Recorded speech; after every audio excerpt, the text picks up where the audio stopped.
Assalamualaikum warahmatullahi wabarakatuh. Perkenalkan, nama saya Yari Saifi, NIM F1B019143 dari kelompok 19 Teknik Elektro Universitas Mataram.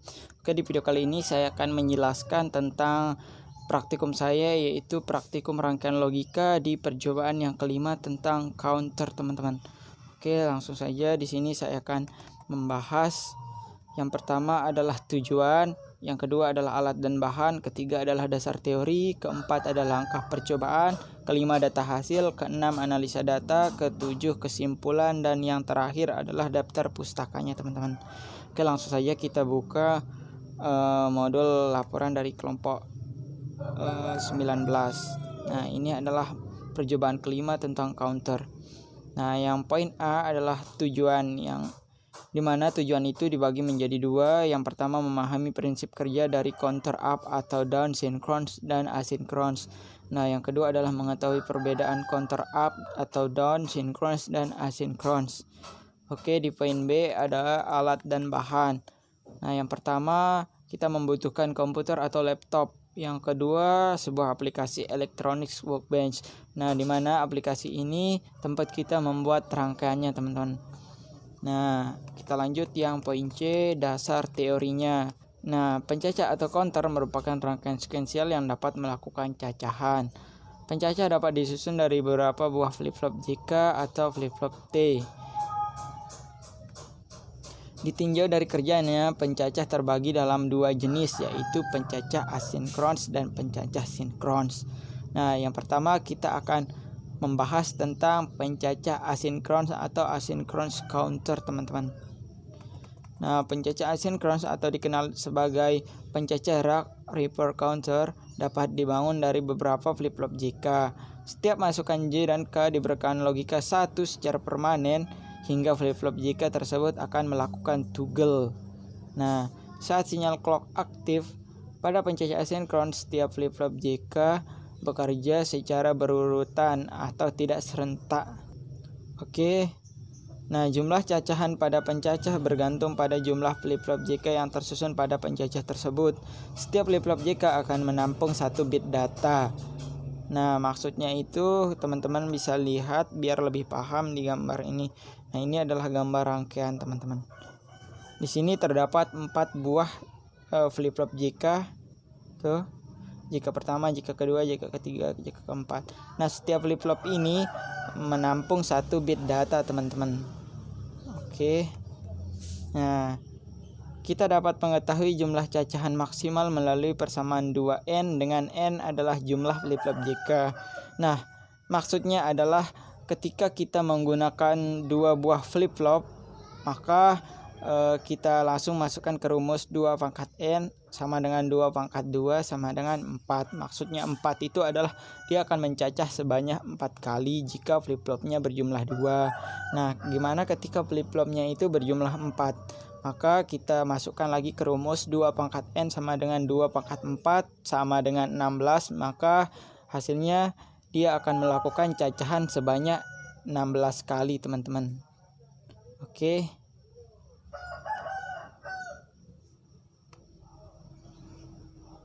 Kita lanjut. Nah, di sini pencacah asinkronus dibagi lagi, teman-teman, menjadi 2, yaitu ada namanya pencacah asinkronus naik dan ada namanya pencacah asinkronus turun. Nah, yang pertama kita akan membahas tentang pencacah asinkronus naik atau asinkronus up counter.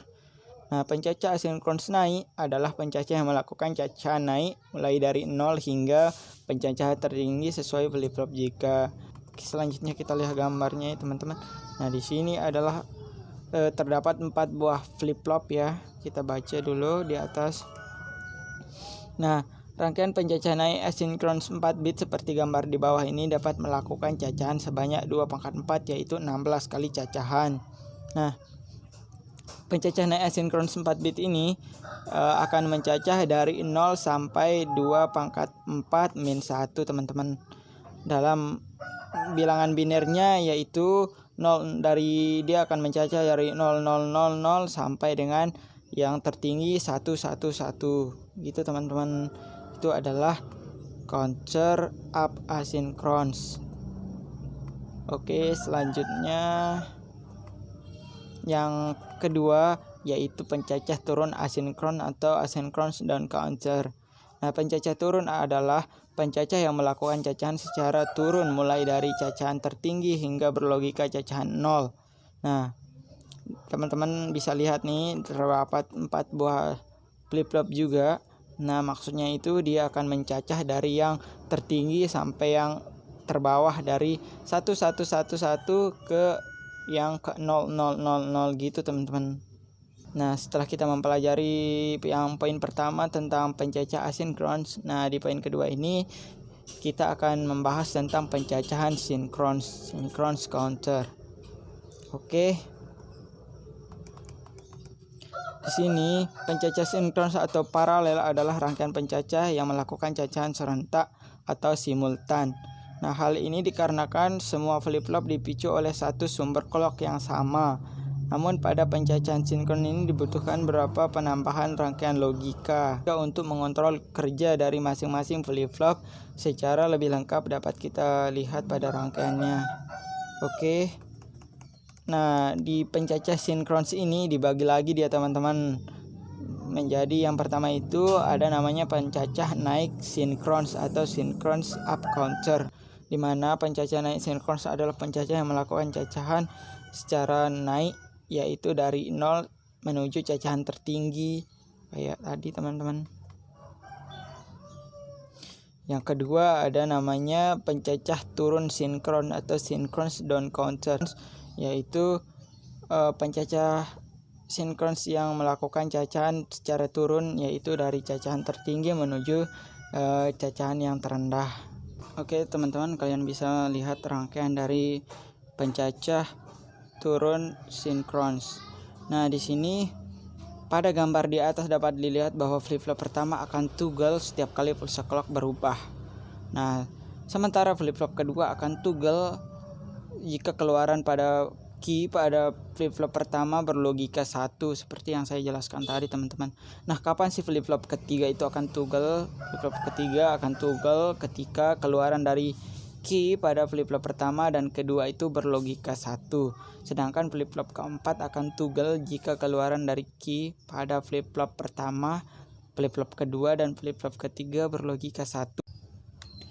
Oke, kita lanjut ke pencacah naik atau turun sinkron. Nah, ini adalah pencacah kombinasi ya teman-teman, sinkron up atau down counter. Untuk rangkaian di atas yaitu rangkaian naik dan pencacahan turun sinkron dapat dibangun menjadi pencacahan sinkron yang dapat digunakan sebagai pencacah naik atau pencacah turun. Nah, ketika sinyal yang dimasukkan itu berlogika 1, maka yang digunakan adalah pencacah naik atau counter up sinkron. Dan ketika logika yang diberikan itu 0, maka pencacah yang digunakan adalah pencacah turun atau pencacah down sinkron. Down counter sinkron. Oke, kita lanjut di langkah percobaan di poin yang D. Yang pertama kita membuat counter sinkron mode 10. Nah, di sini ini adalah langkah percobaan untuk membuat rangkaiannya teman-teman menggunakan aplikasi Workbench tadi. Oke, kita next lagi yang sub kedua. Saya akan menjelaskan tentang counter sinkron 2 bit ya teman-teman. Kenapa dikatakan 2 bit sudah saya jelaskan seperti tadi. Maka dia menggunakan 2 buah flip-flop ya teman-teman. 2 pangkat N sama dengan 2 pangkat 2 sama dengan 4. Dia akan melakukan cacahan sebanyak 4 kali mulai dari angka 0 sampai angka 3. Oke. Nah, yang ketiga itu sub 3-nya membahas tentang counter up down asinkron 2 bit.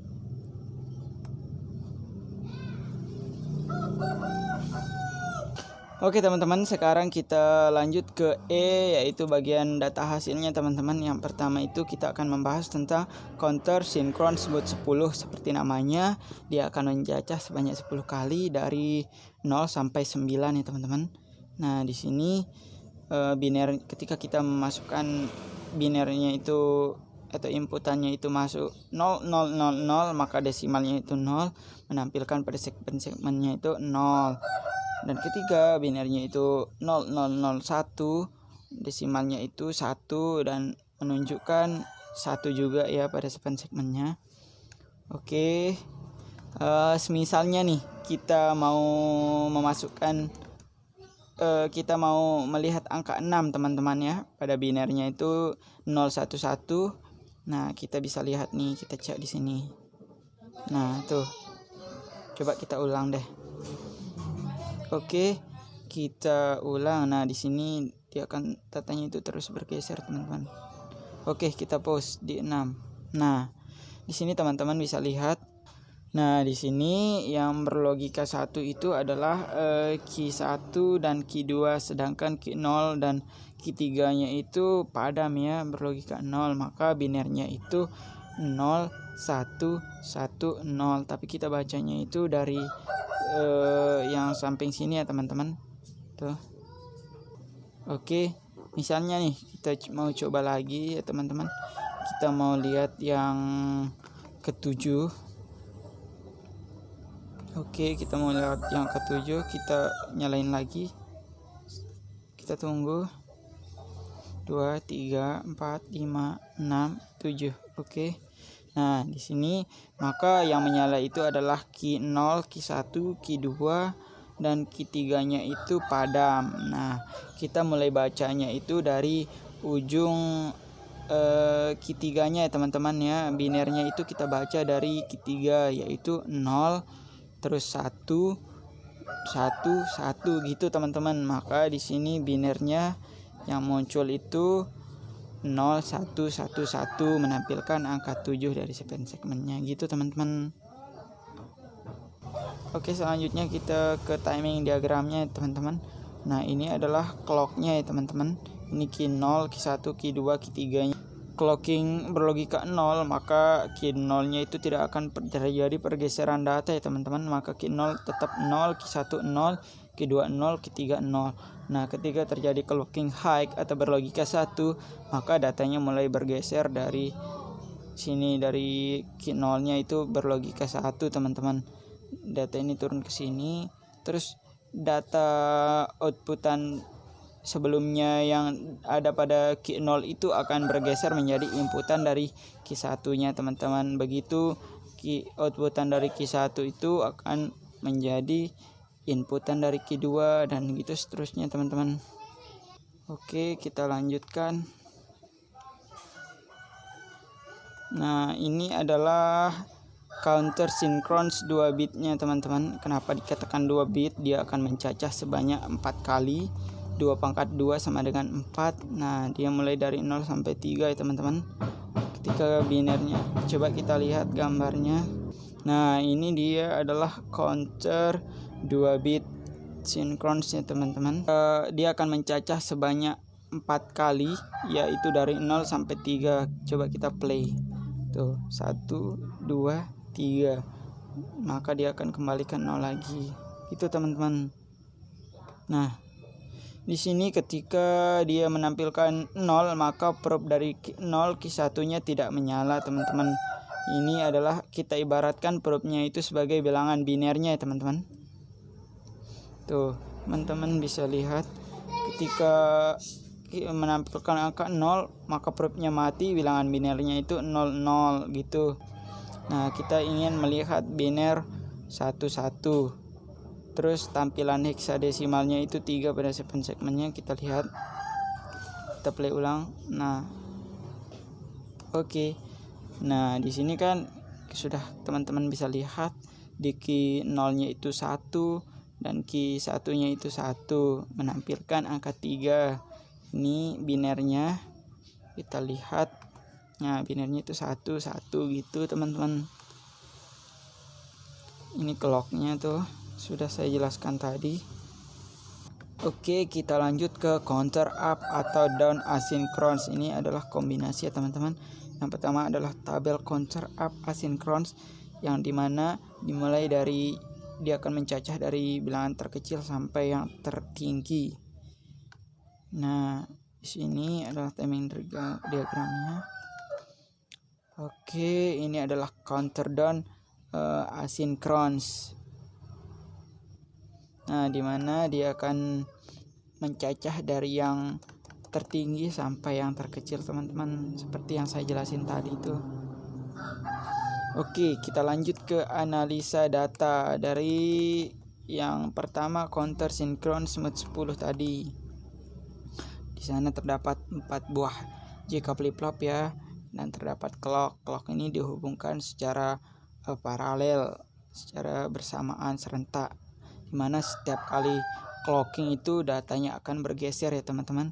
Nah, di sana terdapat 7 segmen juga sebagai bilangannya, dan di sana terdapat 4 buah probe sebagai menampilkan apakah inputannya itu berlogika 1 atau inputannya itu berlogika 0.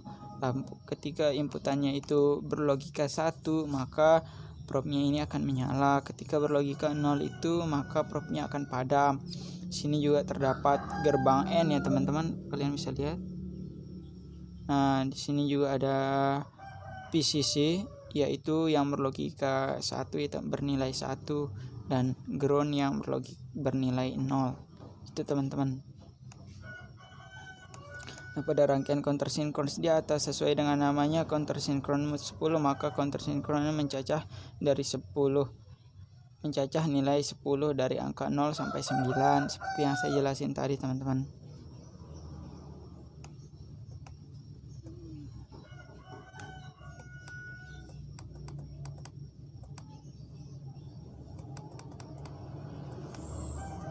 Nah, ini dia menjelaskan kondisi setiap kali melakukan clocking teman-teman. Dia akan kondisinya toggle itu gimana, seperti yang saya jelasin tadi. Nah, ini menjelasin analisa dari tabelnya. Pada saat clock pertama, nilai bilangan binernya itu 000, bilangan desimalnya itu 0, maka hexadesimalnya adalah 0. Nah, seperti yang saya jelasin tadi teman-teman.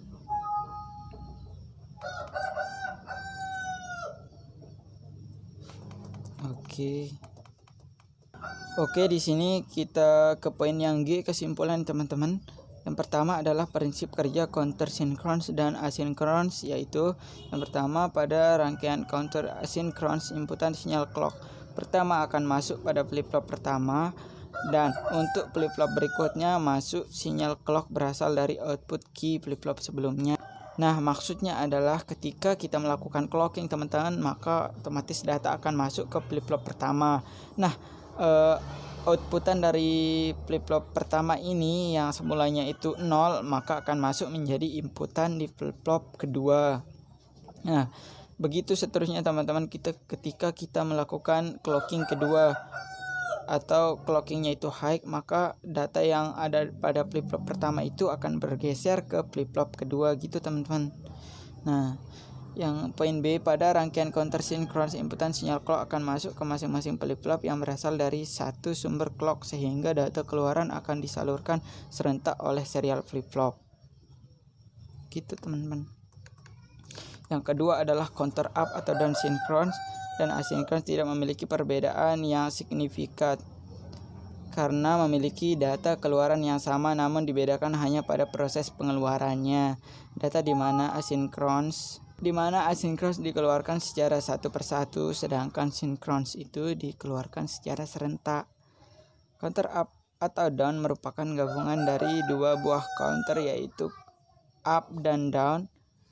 Counter up berfungsi sebagai pencacah naik, yaitu dari frekuensi terkecil ke terbesar, sedangkan counter down berfungsi sebagai pencacah turun, yaitu dari frekuensi terbesar ke terkecil gitu teman-teman. Oke, kita lanjut. Nah, kita sudah di posisi akhir ya. Ke daftar pustakanya ada Anonim 2020, modul praktikum rangkaian logika laboratorium elektronika dan digital, jurusan teknik elektro, Fakultas Teknik Universitas Mataram. Oke teman-teman, segini dulu yang bisa saya sampaikan tentang praktikum rangkaian logika di percobaan kelima tentang counter. Semoga teman-teman paham apa yang saya jelaskan tadi, dan semoga ini bisa menjadi manfaat untuk kita semua, menambah ilmu, wawasan, pengetahuan. Oke, semoga videonya bermanfaat. Sekian, wabillahi taufik wal hidayah. Wassalamualaikum warahmatullahi wabarakatuh.